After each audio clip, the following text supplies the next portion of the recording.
guys, Bushcraft family, back again with another video. And let me tell you, I've had like 20 bloopers before I got started with this. This is like take 25. But we're pushing on. Welcome back, guys. I told everybody in yesterday's video that I would try to keep everybody up to date with what's going on with our shipping and all this stuff. We've got so much going on right now, and that's just in the United States. There are other countries having issues. There are so many strikes of other ports and everything around the world. It's just not happening here, but I'm concentrating on the United States right now. And one of the things, like yesterday, the premiere wasn't even over, and I was getting the information from California about the trucking issue with the AB-5 issue. And well, let's just jump to it so we don't talk too much.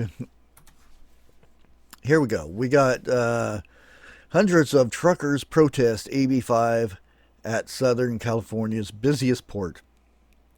And I guess this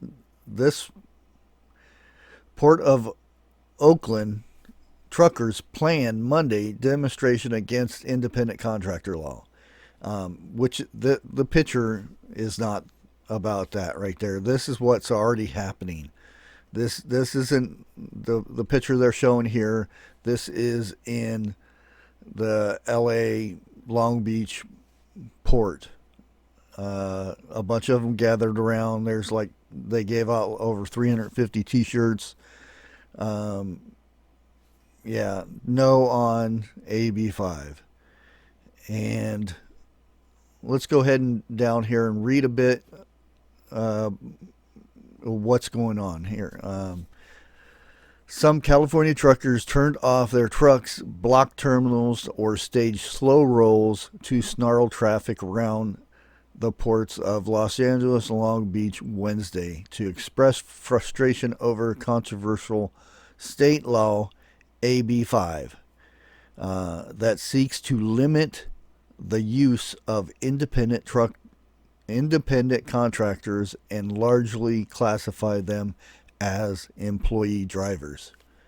Now, I've talked about this over and over again, be it Prepping 101's live or on my lives, Jeff's lives.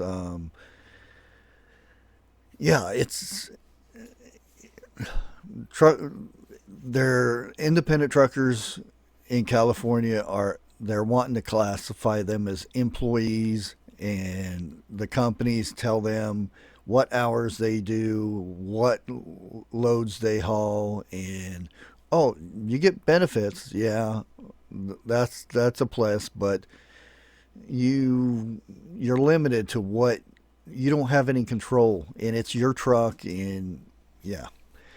Anyways, let's skip down here a bit, and we'll kind of give you an idea here. We worked for and this is the Cindy Lopez.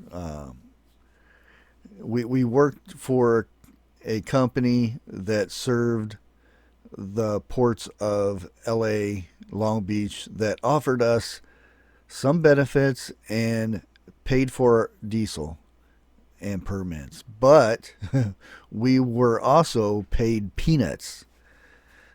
Didn't get to choose our loads. Instead of owning the whole pizza, we only got a slice. Lopez said to Freightways. This is the website. I'll post the links down so you guys can check them out and whatnot. We worked hard to save our money to become owner-operators and purchase our own truck. Yes, we are aware that we incur more costs as owner-operators, but we're no longer company drivers, and we get paid as business owners. And that's what this AB-5 wants to get rid of. They don't want nobody having control of this. They want to control the truck drivers, and you know how it is. Lopez said her Facebook group printed 350 no AB-5 t-shirts that were all snapped up within hours of the start of the protest. She suggested that a statement by Rachel Campbell, media relations manager of Port of Los Angeles, about the convoy and approximately 100 truckers moving through LA port complex, downplayed the size of the demonstration. And that's her job. That's that's the job of the ports. It's not that big of a deal. It's not hurting us. Well, it's going to, because like I said, up here, the Port of Oakland, truckers planned Monday a demonstration against independent contractor law. It's forming, guys. Right now, it's these, and everybody might say, "Oh, what's the big deal? It's California. Let them fight it out and whatnot." But you don't understand. There's a lot to do with California. We get the majority of our imports from the port of the California. We'll put it that way. California. A lot of our stuff comes from there. And you say, well, it's not that big of a deal because it's just a few truck drivers. But these are the truck drivers that pick up the loads and move them to the floating warehouses, or they pick up from the floating warehouses and take it across country to where we get the stuff. So if you shut down that end of it, it cripples a big majority of us. And that's where it's going, guys. And like I said, it's ridiculous that there should be somebody worried about this, instead of worried about other things right now. I know he's over in Israel or something right now, and he's got his mind on Russia. But there are issues here at home that he needs to be concerned about. We have a railroad Monday that's going to be going on strike. We have truckers going on strike Monday. They're on strike now. They're blocking the terminals and everything. It may not be a full blockage, but they're slowing things down. The ports are already backed up. Let me go ahead and we'll put you over here to the ports. California ports piling up again. Too many containers sitting too long. Import containers being shipped by rail are moving out slowly. Yes, and it's going to stop. And as you can see here, I'll go ahead and educate you a little bit about could that propose fee $100 a day for each container dwelling too long, compounding an additional 100 per day therefore after. This was put on last year, the fines. Now, but they want a container to only sit in these aisles. Once it gets unloaded from a ship, it gets put in long aisles to where they know where everything's at. And if it sits there too long, then the port fines the the owner of that container. Like I said, it's $100 and then $100 each day after that. And a lot of companies say, oh well, um, but who gets charged for that extra fine? Yeah, of course the company does, but it trickles down. We're the ones that get uh, the fines, basically. The price of everything goes up. Um, but like I said, that's beside the point there. Um,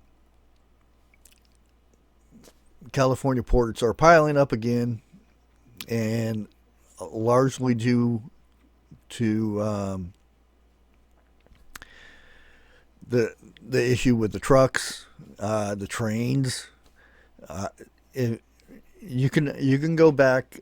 I think there is. Yeah, you can go and look at some of this here. Containers moving by truck.